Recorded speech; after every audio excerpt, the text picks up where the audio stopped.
Welcome to the Borland Climb. We hope this video helps. In this video, I will explain how to use Roblox Delta Executor on PC.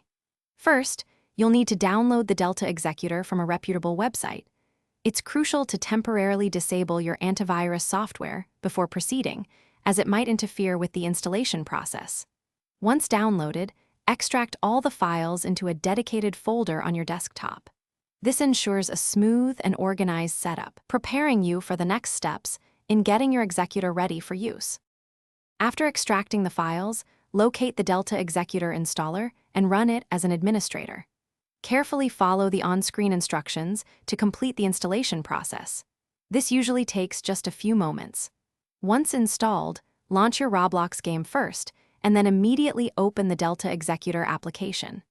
This specific order is important for the Executor to properly inject into the game, allowing you to access its features seamlessly. With both Roblox and Delta Executor open, navigate to the Executor's interface and click the prominent Inject button. You'll need to wait a few seconds for the injection process to finish.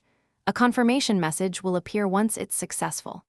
After successful injection, you can paste your chosen Roblox scripts directly into the Executor's built-in script editor.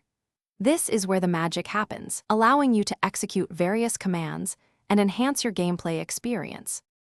Once your script is in the editor, simply click the Execute button to run it within your Roblox game. Remember to always source your scripts from trusted and verified communities to ensure safety and functionality. After you've finished your session and closed the Executor, it's a good practice to re-enable your antivirus software for continued protection. Following these steps will help you safely and effectively utilize the Delta Executor on your PC. Thanks for watching. Consider subscribing if we helped you.